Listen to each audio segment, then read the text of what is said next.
Hey everybody, it's Thomas with Get Out Arizona in partnership with Foto Forum once again, and you are watching another great episode of Garage Talk.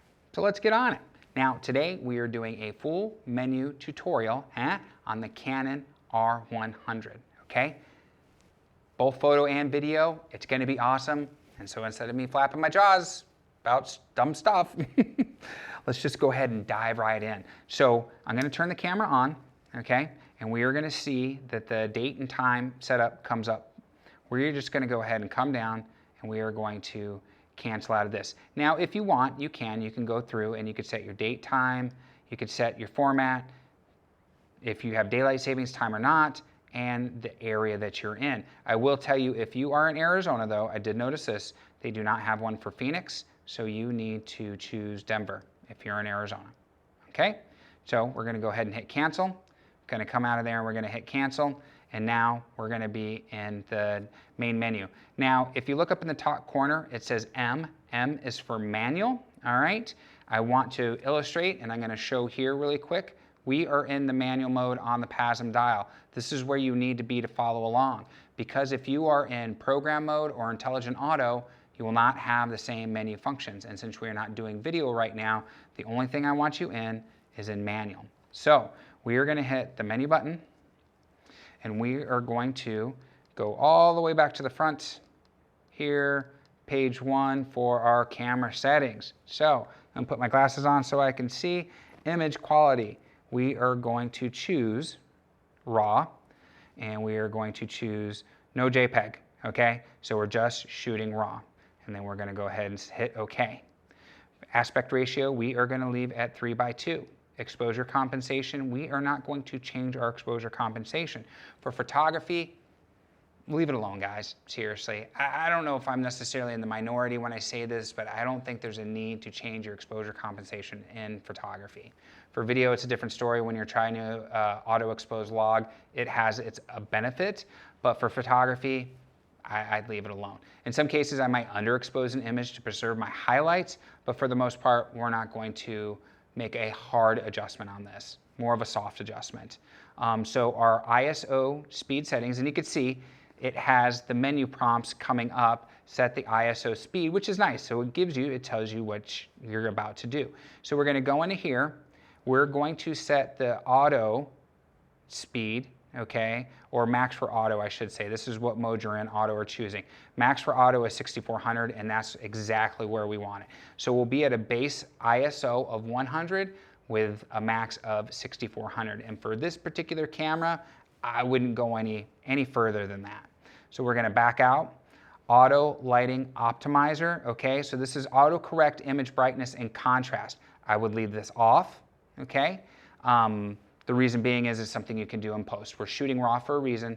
It's something you can do in post. And most of these, including this one, is going to be for JPEGs, not necessarily your RAW images. Highlight tone priority, we're going to leave this off. Again, we don't want the camera making any adjustments to the image that it doesn't need to make, because we are going to make those in post when we are doing our RAW edit, okay? Cameras tend to be a little heavy-handed, guys. I don't care if you're Sony, Canon, Nikon, like embody, sharpening, noise suppression, stuff like that. Yeah, better to learn how to do it properly in post. So we're going to go over to page 2 right now, and this is flash control. And so this is where you're going to choose your settings for your Canon flash, okay? You can choose evaluative, average, face priority evaluative. Red eye reduction is going to be disabled. We don't need red eye reduction, hopefully. Your synchro speed, for the built-in flash settings, we have those right here. Again, you have all this customization. You can actually do exposure compensation in flash, shutter sync mode, first curtain or second curtain. So we have a lot of great control here. And if you're using flash, this is where you are going to set up your settings. And you always have the option to clear your settings as far as that goes. And so we can start back from a place of 0, which is nice. Sometimes we change those settings, we can't figure out how to change them back, clear them back out, go to factory defaults. So our next one is going to be our metering mode. I always shoot in evaluative metering mode. Now, your choice. I don't think there's a right or wrong. I prefer to shoot in evaluative. I shoot in evaluative metering mode with an emphasis on my focusing point and face priority. That's how I shoot. For my Sony cameras professionally, shoot. If evaluative works for you, leave it on. If one of these other spot metering or center weighted metering works better for you, then choose that. It's your camera and your style of photos, guys. I'm just telling you what I choose. In this scenario, I'm going with evaluative, okay? Auto white balance, I leave it there. Cameras these days do a darn good job. And if you're shooting raw, you're gonna have the ability to adjust that white balance a little bit in post. So if it misses a little bit, give it a little nudge in Lightroom or Capture One and you'll be fine. Custom white balance, this is where you can set using a white balance card, take an image or a photo, and it's gonna process that and it's gonna say, okay, this is your white balance of 4100 or 2900 or 5700, and it's gonna adjust your white balance accordingly. In changing light, it's nice. If you have control, I wouldn't necessarily worry about it. You could just set it to whatever your white balance is. White balance shift, we're not going to mess with this one. You can, and what this does is it's going to shift it in that color spectrum, as you can see here. If you don't know what you're doing, guys, it's best to leave it alone, okay?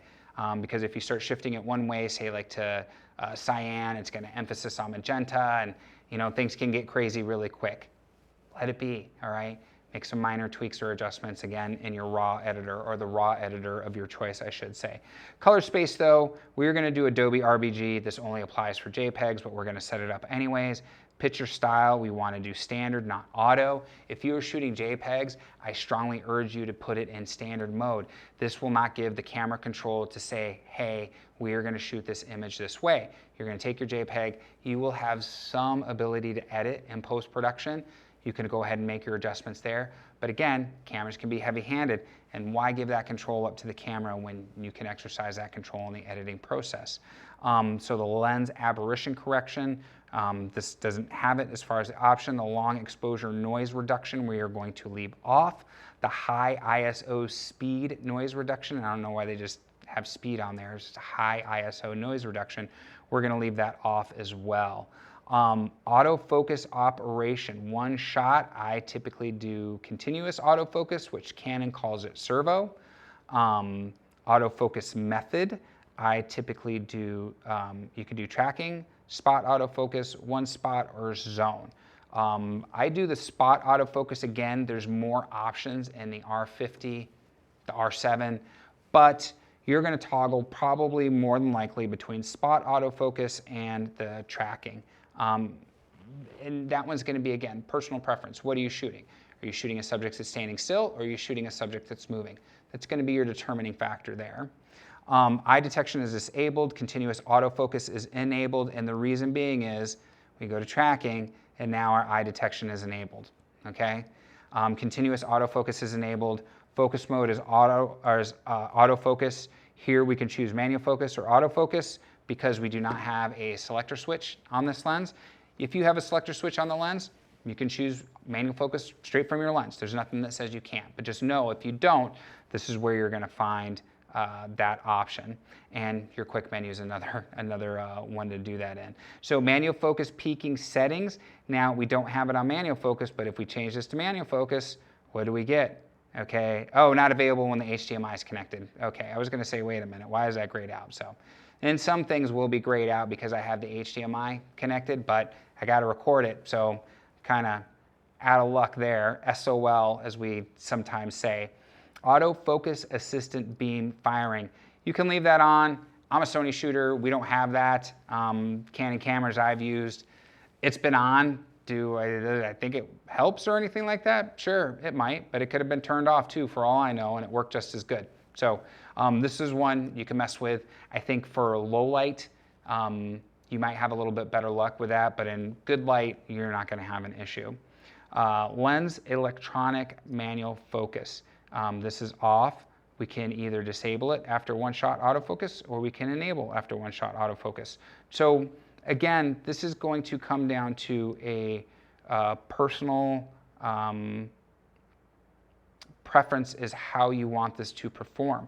And a lot of times when someone comes in and they buy an entry-level camera and they go home and they start watching YouTube videos like this, menu tutorial videos, or they see a photographer that they like their stuff and like, you have to set your camera up this way. I urge you to use your camera for 90 days, okay? Get some time on it.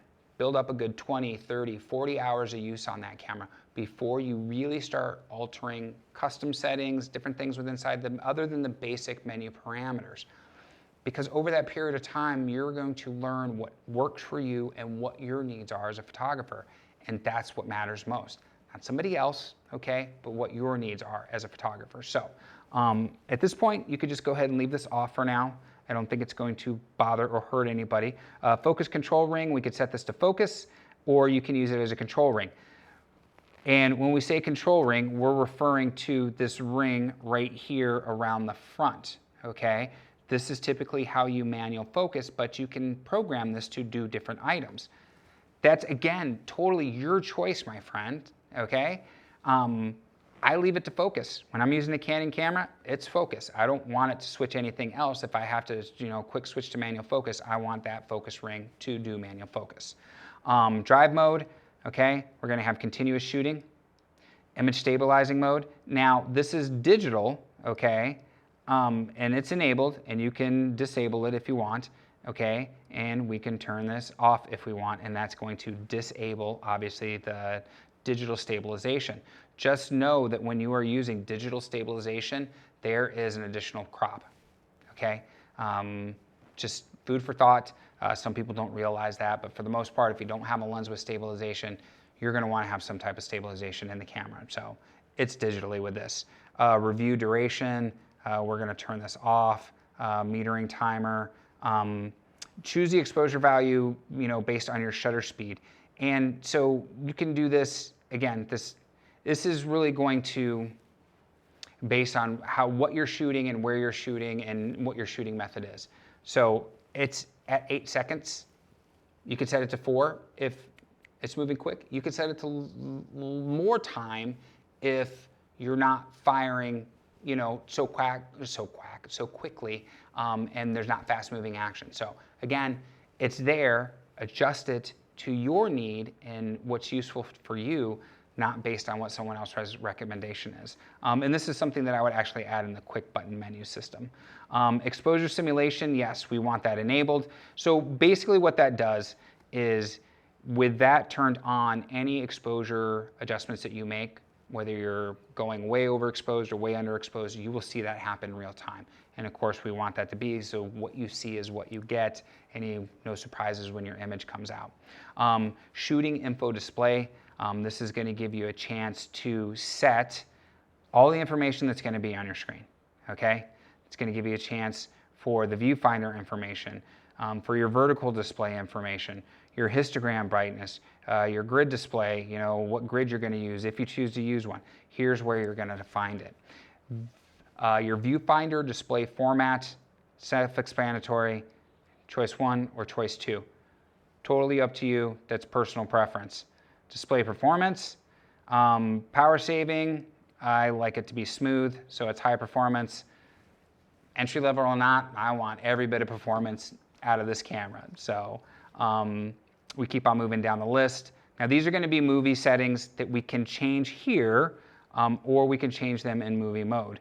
And as you can see, here's our choices for full HD, and I think we're going to have more options when we get to movie mode and the movie record quality.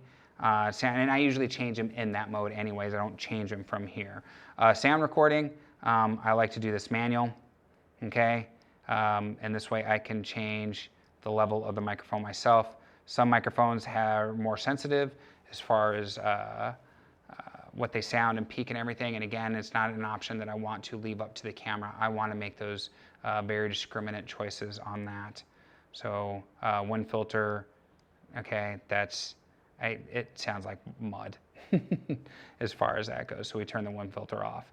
And then we're going to skip through this and come back to it when we're doing the actual movie settings up top here from the top dial. So we're going to go. Now, playback, I would not mess with any of the playback settings. And the reason being is every camera that I've ever owned or every camera that I've ever used, the playback settings out of the box were just fine, okay? I can look if I'm clipping certain channels, I can scroll through, I can zoom in, I can zoom out, you know? So it's nice that they give you the option to customize this. In my opinion, it's not needed. It's really not. So this is one of those menus that we don't even worry about.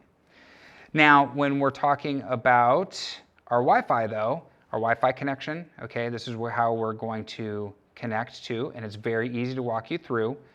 Your phone, your computer, a printer, whatever the case may be, here is where you're gonna do it. Airplane mode, Wi-Fi settings are enabled, Bluetooth is enabled, here is your camera's name, and you could turn GPS on or off. That's, again, your choice. And here's where we're going to reset all our communication settings. Now when we come into the toolbox, select folder, we're not going to worry about it.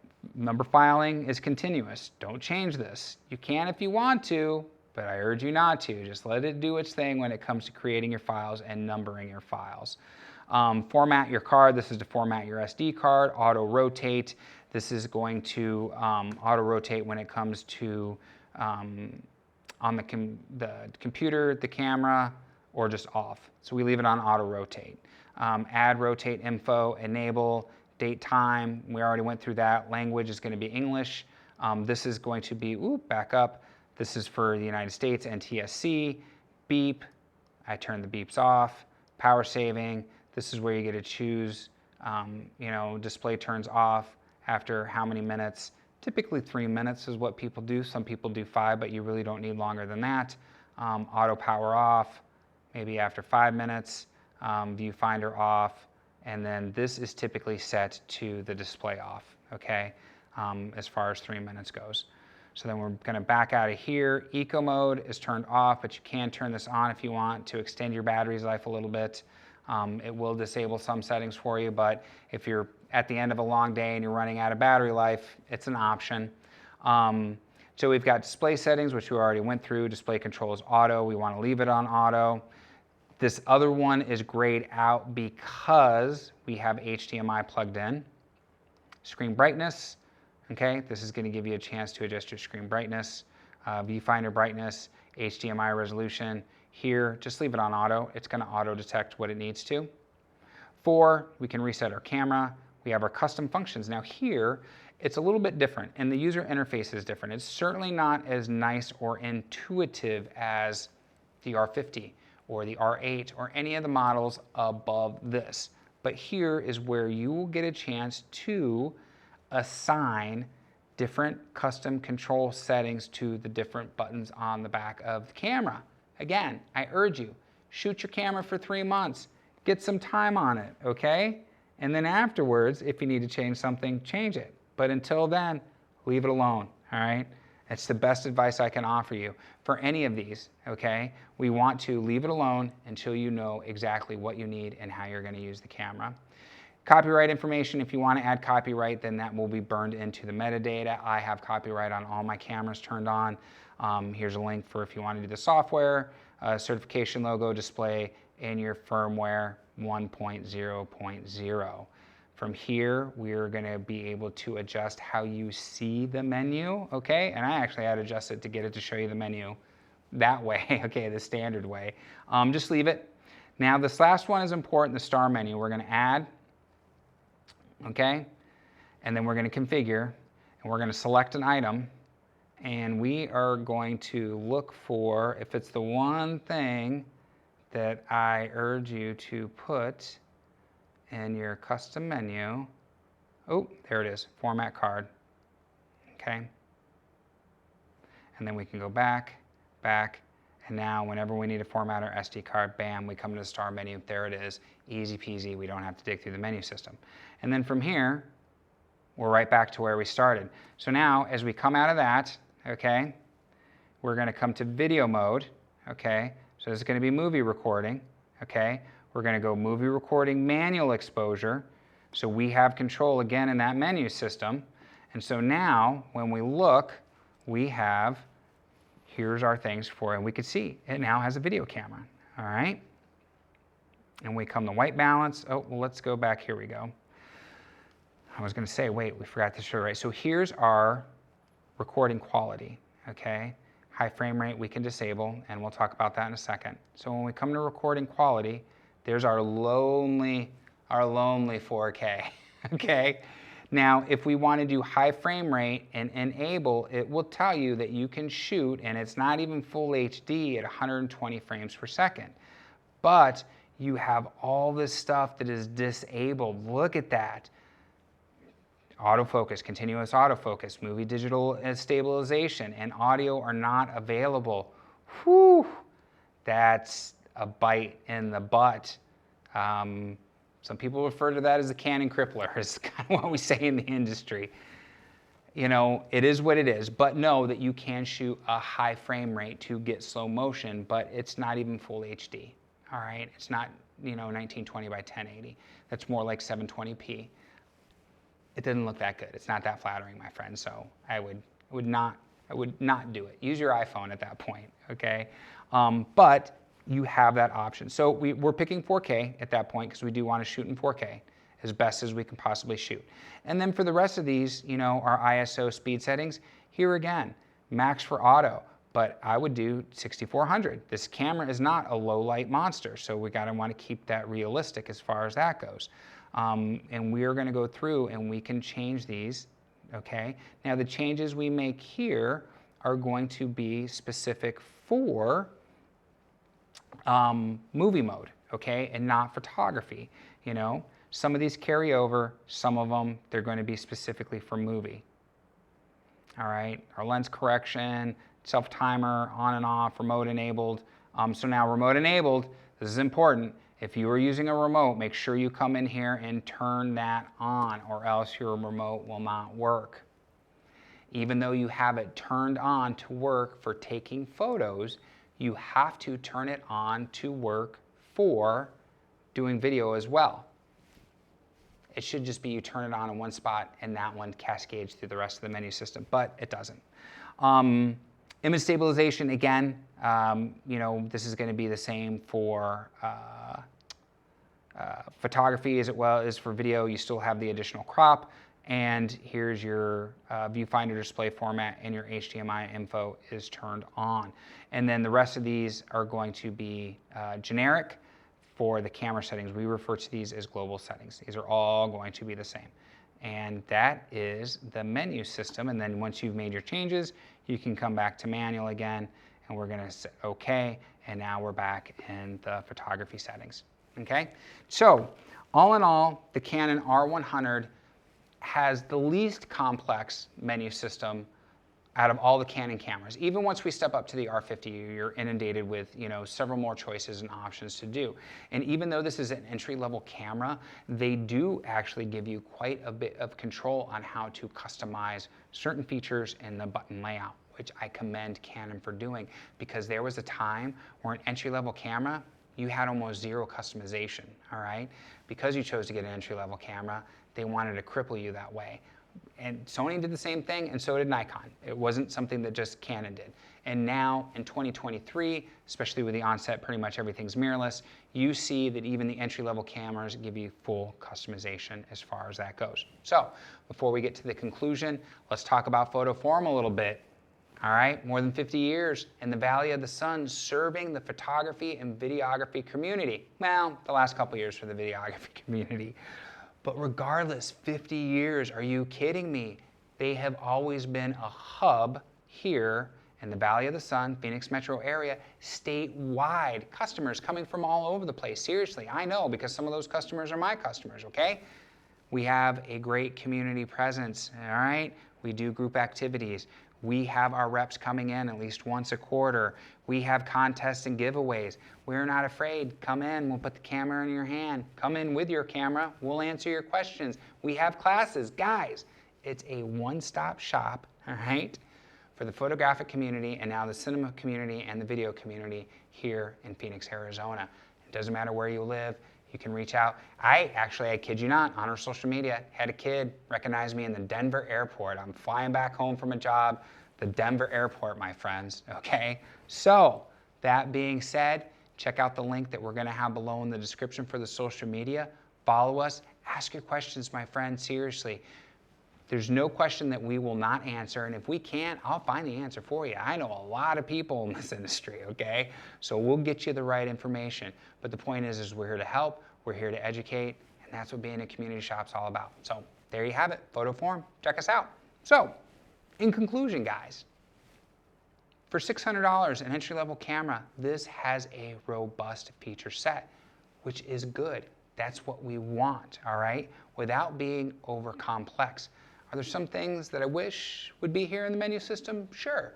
But again, I'm not gonna fault Canon for that because we're talking about a camera for $599 US, okay? That is geared towards that entry-level photographer. Someone just starting out, this is their first camera. Maybe they have a phone and they're using their phone, but they want something that's interchangeable lens system. That's what this is perfect for. And everything that you can learn on this camera, you will take with you for every camera that you own, okay? Seriously, my friends, that knowledge just transfers right on over. Different user interface, sure, but as far as the basics, the fundamentals, the laws, the principles of photography, they're all gonna be the same thing. And this is a great camera to learn on. Again, not overly complex. I think it hits a very good sweet spot as far as that goes. And that's a good thing. So Canon did good. Canon did really good with this entry level, all right, R100 into the R mount system. I ain't got nothing else to say except for like, subscribe, bell notification icon. It's the trifecta that we like so much here at Get Out Arizona. It helps out the video, helps out the channel, and we love it. There's gonna be a link down below again, may I remind you, for Foto Forum. Follow us on Instagram, my friends, seriously. We have a lot of fun on there. Should I say, I have a lot of fun on there. And if you have any questions, you're free to ask. Instagram, Facebook, TikTok, the devil's work, but it's necessary, okay, to get the word out about Get Out Arizona, okay, and all the great group activities we do in tandem with Foto Forum, the group hikes, the group photo walks, mountain bike rides, all right? It's a whole lot of fun. Come hang out with us. You won't be disappointed. There's going to be additional links down below that are affiliate links, and if you make a qualifying purchase, we will receive a small commission, but you will not be charged anything additional, which is a good thing, yeah?